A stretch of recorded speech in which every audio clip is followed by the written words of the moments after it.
Hello, everyone. Thank you for joining me in this talk called The 9 Types of Coworkers. So my name's Melanie. I am a program manager on the engineering culture team. So I actually am on the team that plans DevCon, this conference that you're at right now. So a little bit of a different position this year being a speaker, but obviously a lot of things look really different this year. It's been a really interesting experience taking the conference from what is usually like a very immersive and creative in-person experience to this virtual experience. So hopefully you are sitting on a really comfy couch or outside on the deck where it's nice and warm, or somewhere where you're being able to enjoy a lot of the sessions that have been put on the last couple of days. Hopefully you're hanging in there. I know it's a lot of talks to watch one after another, but we really hope you're making the most of this experience and hopefully been able to soak in some good information just like you would be able to in person. So I want to just jump into the content of my talk. Like I said, I'm not usually a presenter at DevCon, but this year there was a topic that I was really excited about, that I've been learning a ton about, and I love to talk about it. So when the time came for call for papers for DevCon, I thought, let's just give it a shot and see if anyone else is interested in learning about this. So over the last several years, I have been really digging into personality type topics.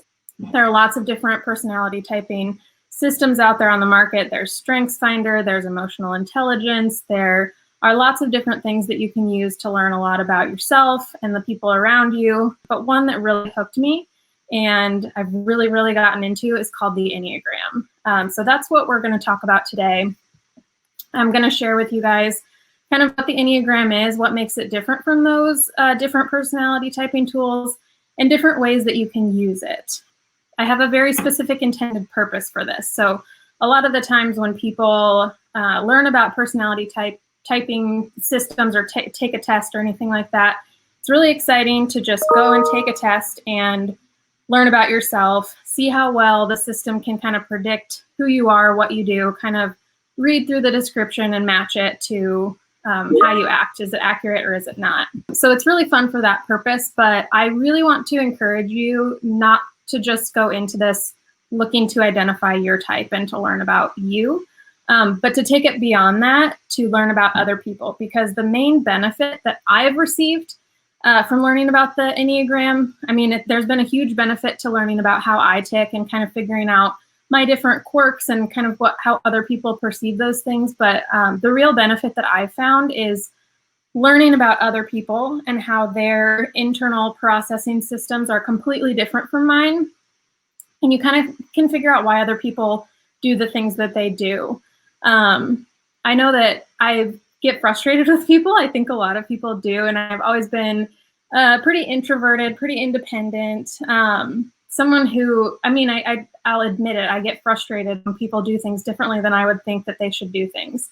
And that was a big flaw of mine in the past, but learning about the Enneagram has made me much more open and understanding of why other people are different. You know, you go through situations and you think, why on earth would a person approach a problem like that? Why on earth would they respond that way?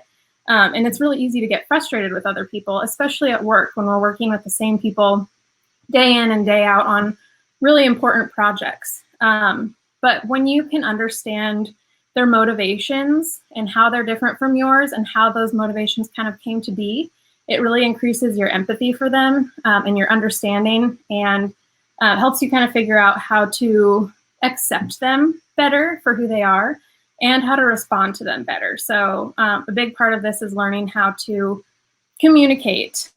Communication is, of course, a huge barrier for a lot of people, a huge challenge, especially when your personality is so different from the person that you're working with. So this tool really gives you lots of really good tips and tricks for if this person is so far different from you, what are some things that you can try to get through to them? How do they like to be communicated with? What's their working style? And how can you kind of adapt to make that a better working relationship? So there are lots of reasons, and I'll get into them a little bit more, but one of the main reasons that I really like the Enneagram over some of the other similar tools that are out there is because it does identify some of the habits that you have. Like I said, it tells you about yourself. It identifies both the good and the bad. StrengthsFinder is awesome for calling out what you're good at. The Enneagram is going to call you out on some of your big strengths and some of your pitfalls. And not only that, but it helps you kind of figure out why you do these things. So it goes a little deeper. So when you understand why you respond to things in a particular way, you're going to realize that you have so much more control over yourself to be able to identify when you're about to do something and stop it before it happens, or maybe just think about it a little more to be able to approach the situation much more healthier. And you're going to have much more control over yourself to just be able to develop, grow, and ultimately get what you want out of a relationship, out of your job, out of other people, just life in general. This tool can help you with any relationships in your life immensely. It's helped with friendships, family relationships, my marriage, team dynamics, kind of all of that. But for the purpose of today's talk, I really want to focus on how this can be used to improve your work life and your team dynamics. So we're going to focus on the workplace. Whether you are a manager of a team, a leader of a large group, or just an individual contributor, you can find uses for this information anywhere on your team.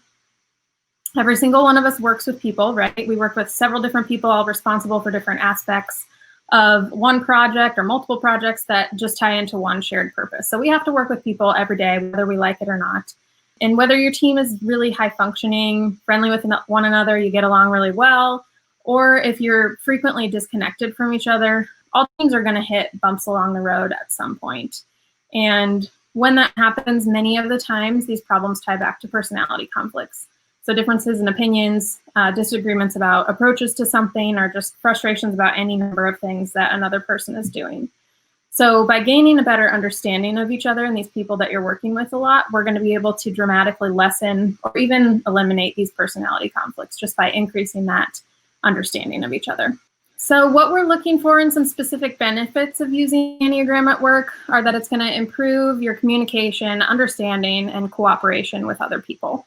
It helps us know where our own sources of motivation come from. And if you're a manager, it's going to help you identify the motivators of your team so that you can better organize the work that you're trying to get done. And it helps reduce conflict between team members by preventing misunderstanding between them and just building that empathy. It helps ensure that other people are feeling seen and heard and valued for their unique contributions to the whole team's effort. So now I want to give you a really brief background and overview of how this whole system works, some more reasons why I like it, and then we can jump into examples of how it can be applied. So just remember, I only have a short amount of time to talk to you, and this thing is very complex. So I just really want you to know that in order to use this, which I really hope you do, you're going to have to do some homework on your own. So at the end of the talk, I'll leave you with some tips on learning your type, how to get started, and some different resources. There's a ton out there. It can be really hard to sift through, kind of depending on what your goal behind learning about this is. So we'll cover some of that and hopefully can help you get kicked off and get started with this on your own. So as I said before, lots of other personality typing tests like this on the market, and none of them are bad. I think they're all great for gaining insight about yourself and learning something. But in my opinion, the Enneagram sits well above the rest of these other ones for several reasons. So I'm going to go through those with you really quick. First of all, we're all unique, right? A common argument that people have to personality typing tests when I'm like, oh, I'm obsessed with this thing, you should learn about it. People say, no, you know, everyone is so different and you can't put 7 billion people into a few boxes and define their personalities, or like, I don't buy into any of that stuff. What I love about the Enneagram is its depth and complexity. So you can see here, this is what it looks like. Ennea means 9, so there are 9 different types on this wheel. Gram just means picture, so you can see it's really intentionally laid out. These lines that connect the numbers map out how the different types relate to one another, and they all kind of tie together in different ways. So everyone does only have one primary type. You are only one type on the wheel, but we do all have a wing type that says we tend to take on the traits of the number to the right or left of ours on this wheel. So it can get complicated, but essentially what I want you to understand at this point is that not all type 1s are the same, not all type 2s are the same. You shouldn't learn about someone, learn about their number, and then just put them into, oh, this is exactly who you are. Your number doesn't define you. It just kind of helps you, again, identify certain habits that you have and different ways that you process differently than other people. The second reason I like it, and I already kind of covered this too, but the Enneagram is honest. It's not it's not always just a feel-good tool. So it's going to call you out on some stuff that might almost bring out a sense of dread, like, oh yeah, I guess I do that. So it helps you realize what those habits are that are not so great, and then how other people are perceiving when you act a certain way. So sometimes that's great and brings great insight. Sometimes it doesn't feel great, but it brings you a lot of insight. So going into this, just be open, be honest with yourself. Don't lie to try to pretend like you're a number that you want to be, because that's not going to help you. Be honest with who you are and how you are, and you're going to learn a lot. So again, it's also going to call you out on why you do the things you do, which that can get a little deep, can get into like your psyche and stuff like that. But if you're into it and you want to dig in, it is going to teach you so much about yourself. So there is a way that you can just kind of skirt through, learn about all the different numbers, and still gain a ton of insight on how other people are different from each other and how to interact with people differently. But if you want to dig deeper, again, you're just going to learn so much. So I hope you do. All right, reason number 3, and this is both a reason that I love it and just a bit of a precaution for you. Lots of content that you find if you go and dig on your own about this stuff, it goes beyond your work life. The Enneagram has been around for centuries, but it gained popularity recently in the mid-1900s. And as it's grown in popularity, it's especially taken off in communities of faith and therapy. I want to make sure you know this isn't a religious practice or anything like that, but it can be used in lots of different areas of your life for self-help, development, self-discovery, that kind of stuff. So we're specifically, like I said, going to be talking about the Enneagram at work. So when we're learning about ourselves, we need to think about it in terms of, how am I blocking myself from achieving the success and satisfaction that I need and want at work, and how do I get around those blockers to be and do better? Okay, so we've laid out the groundwork, and now I want to do kind of a speed round overview of the basics of all of the 9 different types. Yes. And remember that there's way more to these numbers than what I'm going to cover, and everyone is their own version of these numbers. So my description of a type 5 might not perfectly line up with all of the type 5s out there, but I want to give you at least a base understanding of all of the different people that we're describing. So the types are all sorted out based on our core motivation. That's the main thing it focuses on. The more that I read and really understood what it was talking about, the more I realized that there actually really is one basic thing that either consciously or unconsciously drives me through just about everything I say or do. And it was kind of crazy to realize that there's really one thing that drives me to do everything.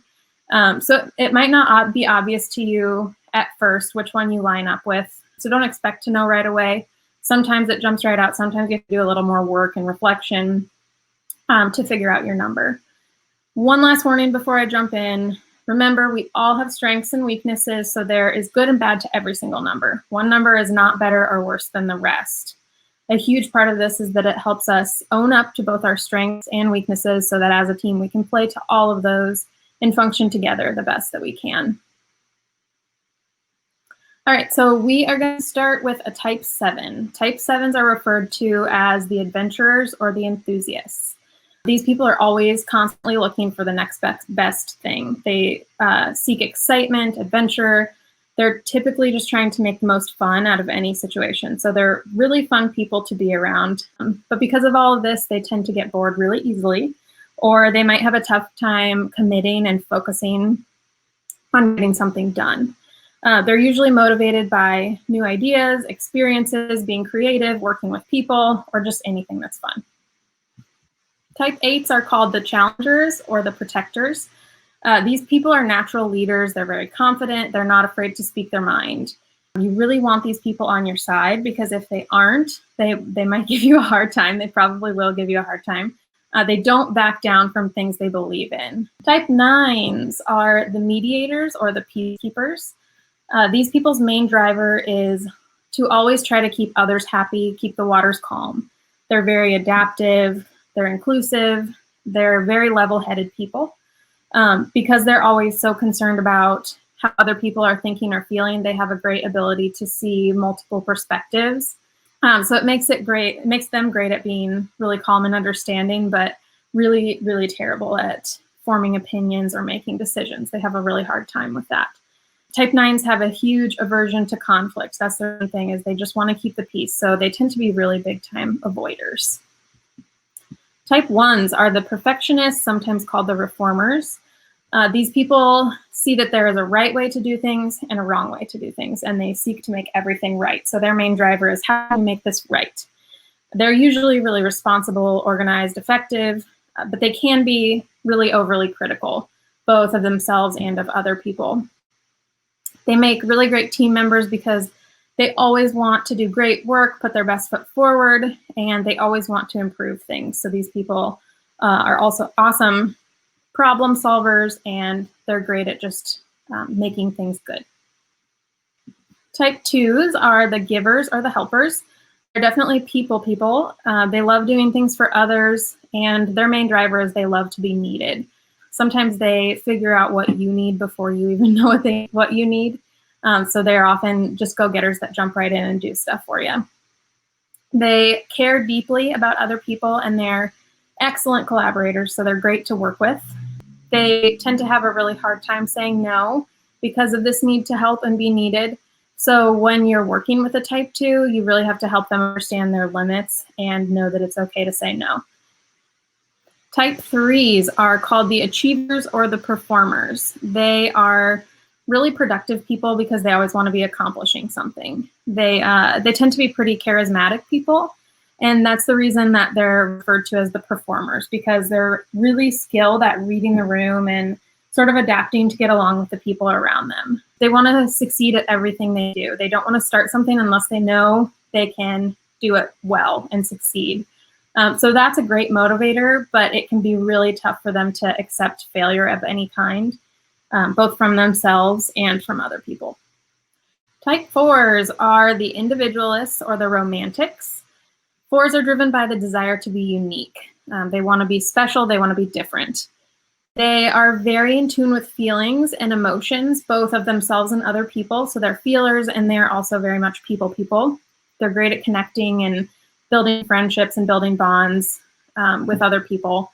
These people are usually the very creative and imaginative type. So they love doing creative things, coming up with new ideas or being artistic, that kind of thing. Type 5s are the observers or the thinkers. They seek to gain a better understanding of the world around them. They're very logical, detail-oriented, and observant. They tend to kind of sit back and just soak stuff in. So they like to know everything about everything. They tend to be, but are not always, introverts, because they're so focused on facts and logic and learning information. They have a hard time connecting with their emotions and feelings, which in turn sometimes can lead to a hard time connecting with other people. They usually don't like to be bothered with small talk. They just want to get down to business. Okay, last but not least, the type 6. 6s are called the questioners or the loyalists. They long to feel safe and secure, and they tend to be worst case scenario preppers. So because they think through things very thoroughly, they're very committed, they're very responsible, they're practical. They have a need to be thoroughly prepared, so are extremely, extremely helpful people, but their worst case scenario thinking can lead to them being very anxious sometimes, and that type of thinking can make them be perceived as pessimistic. If you're constantly talking about what if this happens, it tends to feel like you're being negative, but in their mind, they're being very helpful, and they're trying to just be prepared for any outcome that could happen.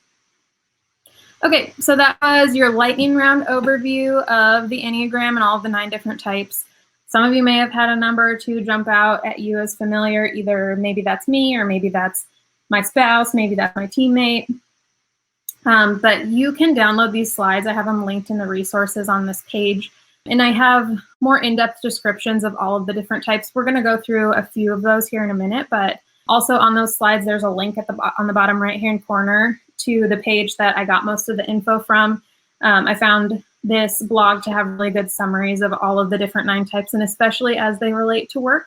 So definitely encourage you to go and check those out and read just a little bit more in-depth description of either the types that jumped out at you or hopefully all of the 9 types. Okay, so jumping into the last portion of this talk, I really want to leave you with examples of specifically how all of this knowledge can be applied at work on a team. So we're going to pick a few numbers and only go through a few of them in more detail and come up with kind of some application examples of how this knowledge might kind of reshape your thinking about certain people. So the numbers I'm going to go with are types 9, 5, and 8. 9 because that's me, I'm a type 9, and I know a lot about it and I've learned a lot from it, so I can give you the most real life examples of kind of how I've used the knowledge of that one in my life. Type 5 and 8 because I think a lot of engineers are these 2 types of people. I have a feeling that there are a lot of them listening. So hopefully the more in depth we get, the number might jump out at you. Okay, so let's circle back to the type 9s. Here is, again, just a more detailed snapshot of what these people are and who they are and what they do. So as a recap, the unconscious motivation of the 9 is to avoid conflict at all costs, to preserve connection to other people, and to maintain a feeling of inner peace and neutrality. When a type 9 is lacking self-awareness, they tend to set aside their own desires and preferences and opinions and just merge with those around them, just in the spirit of trying to get along. So rather than speaking up, asserting their own voice and their own points of view, they're just going to go along with others. That's of course problematic because on a team, we need the full energy and contribution of everyone there. So as I read about myself as a type 9, I was reminded of my first ever annual review that I had when I came to Cerner to work. When it came time for the room for improvement, my manager told me that I needed to stand out more. I needed to make my presence more known, basically. She noticed that I would just kind of sit back and kind of go along with what other people said and what other people told me to do. But she said, I know you have opinions and ideas to contribute because sometimes we leave the room and you tell me what you were really thinking, but you're here because we want you to contribute those. You're a part of this team and we want you to be open about what you're thinking and what ideas you have. So stop being afraid to speak up. And this might seem odd or just really, really obvious to a lot of you. It probably does, but thinking back, that was actually really impactful for me to just be told that. I just needed to be told that it was okay for me to speak up, that they wanted to hear my opinion and they wanted me there, essentially. So I think because of that advice, it knocked down actually a really huge barrier in my career, just that simple piece of advice. So when I was younger, I thought that just by quietly going with the flow and getting my work done as best as I could, that made me a great team member just because I wasn't making waves, I was getting stuff done. When in reality, I just wasn't contributing what I should have been.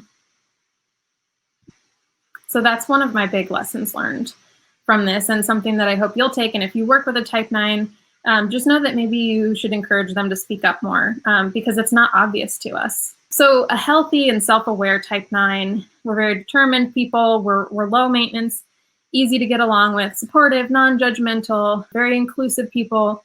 We're good at building bridges and bringing people together, again, in the spirit of cooperation. We want everyone together, everyone getting along, everyone happy. So to help type 9s become great team members, it's important to set clear expectations and performance goals. Be really specific about tasks and deadlines to establish structure and routine for them, because if they don't have that, they can have a hard time getting motivated to jump in and just do things on their own. Remember to ask their opinion. And if you're not getting what you want out of them, just know that it's most likely not from a lack of motivation or interest, but rather they're just trying to stay out of your way, like I thought I was doing, because that's what they think is best. You need to put in a little extra effort to encourage 9s to express their opinions and preferences more than with other types. Finally, it's good to give them a little bit of extra time for decision making and to form opinions. I mentioned this before, but one big skill of the type 9 is their ability to understand the perspectives of other people. But because they're so good at this, they tend to have a really hard time choosing sides and forming their own opinion because, we see all the sides and we understand where everyone's coming from. So if you need their input, I suggest you propose the question or the situation. Tell them you're going to let them sit on it for a period of time, whether that's 5 minutes or an hour or a day or a week. And then just tell them we'll come back to it. And I want to hear what you have to say after you've thought about this for a few minutes.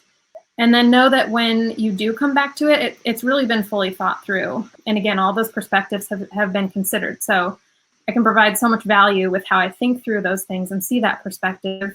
On the flip side, if you are a type 9, I know it's really helped me to learn that I just need to ask for that time.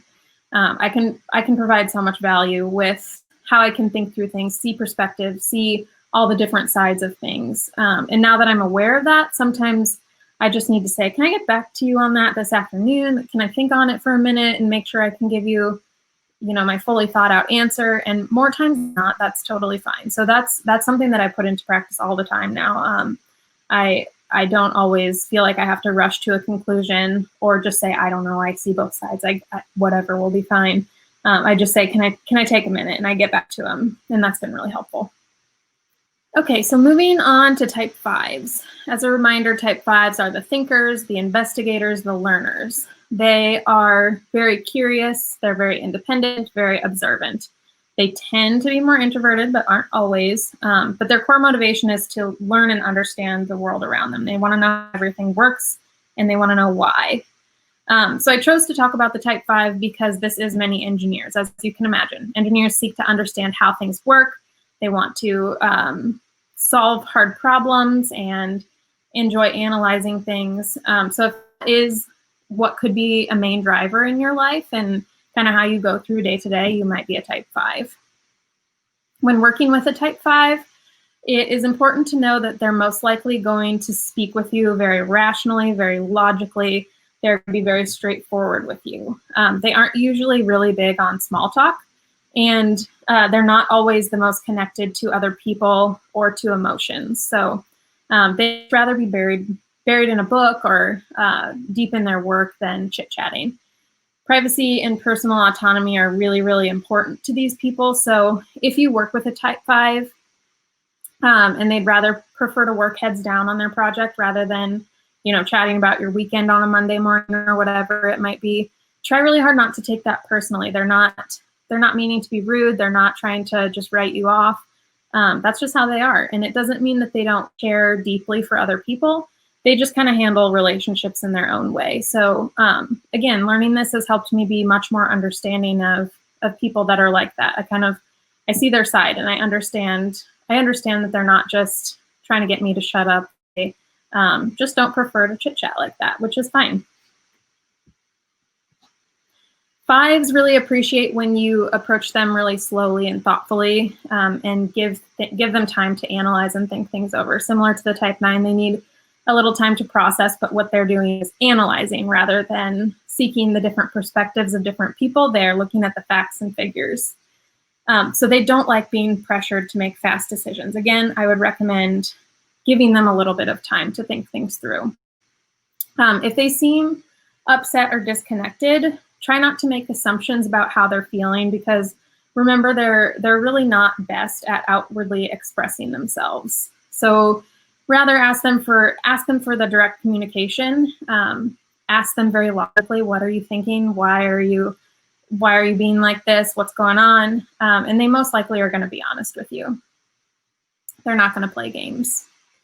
Support them by making it feel safe for them to share their feelings rather than just their facts or opinions. So again, part of that just comes from asking and not expecting them to come out and say it themselves. So this is really going to help them both connect to the work that they're doing and their coworkers a lot better. All right, finally, let's talk about the type 8. I really wanted to talk about 8 because I feel like they're the most misunderstood when it comes to the Enneagram. And I know a lot of type 8s, and I've come to really like type 8s. As a type 9 with a big fear of conflict, type 8s, who are the challengers, they can come across as very, very intimidating to me, and they always really have. So I've put a lot of extra time into learning about this type so that I can better understand these people and know where they're coming from rather than just, oh my gosh, you're scary. And I have gained so much appreciation for who they are I have gained a desire to want more like them and real appreciation for these people. So a quick recap, type 8s are the challengers, leaders, protectors. They're extremely strong-willed, enthusiastic people, and they just exude power.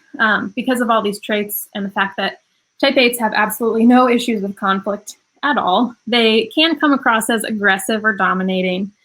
When a type 8 is really self-aware, they can use their skills to really challenge and develop and lead other people.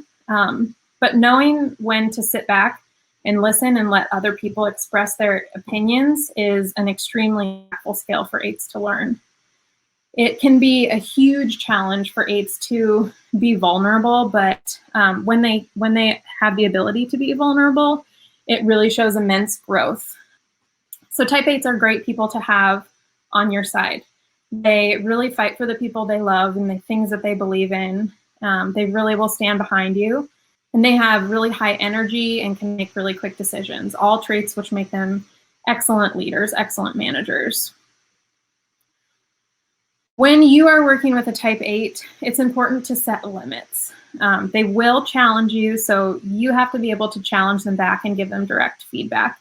So know that when you do, you might get caught in an argument, they might push back, but regardless of how it feels for you, this type of conflict feels really, really comfortable and good to a type 8.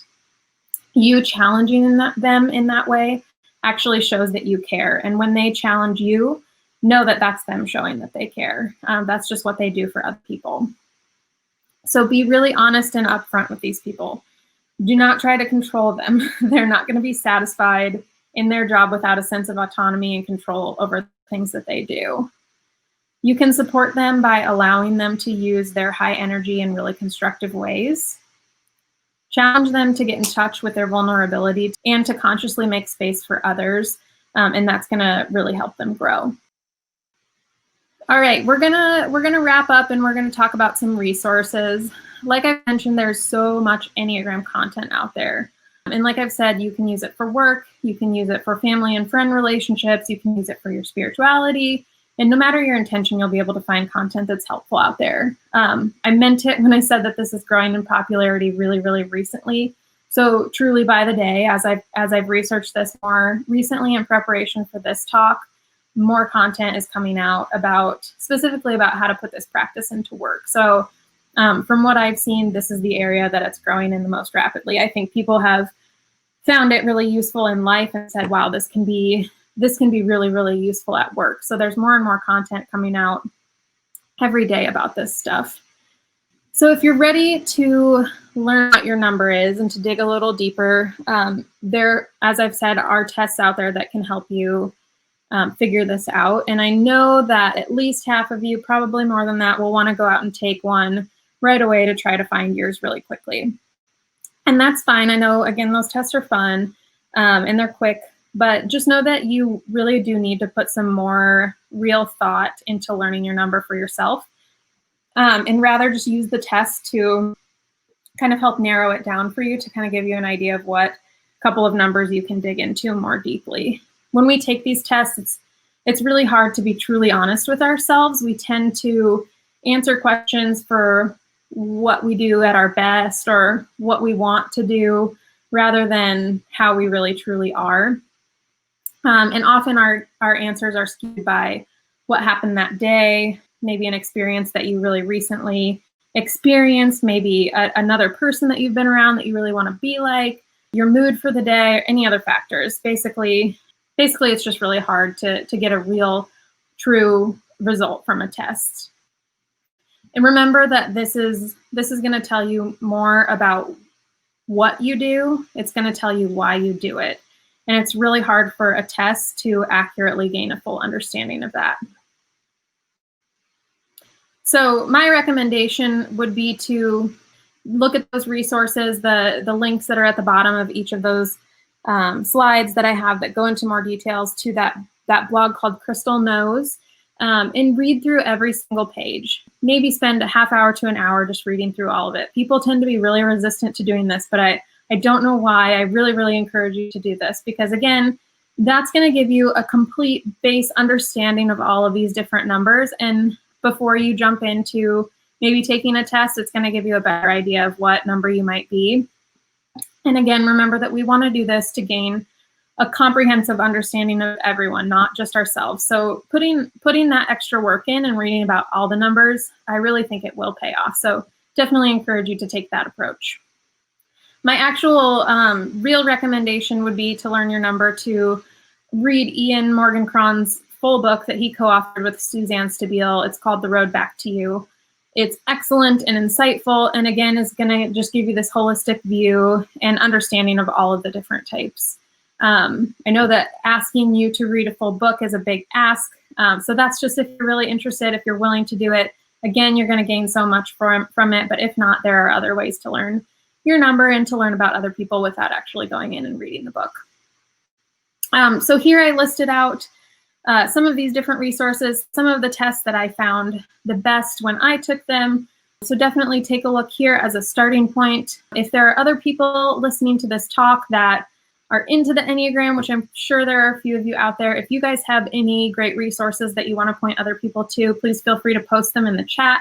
The more the merrier. I tend to find that people that get really into this. So I'm sure there are at least a couple people out there who are like really jazzed up by this and want to share it with their team and talk Enneagram. So please feel free to post in the chat. Again, would love to continue this conversation either there or in the weeks ahead. So please feel free to reach out anytime. I'm going to wrap it up there. So I'm going to leave you with one last word of encouragement to please go out, take the time to learn about yourself, learn about other people. It's going to greatly improve your relationships, greatly improve the health of your team. So I really hope that you jump in and do it, and I really hope that you tell me about it if you do. Thank you guys again for attending this talk. Thank you for being at DevCon. I hope you're enjoying it. Hope you're learning lots, and can't wait to see you all again in person, hopefully next year.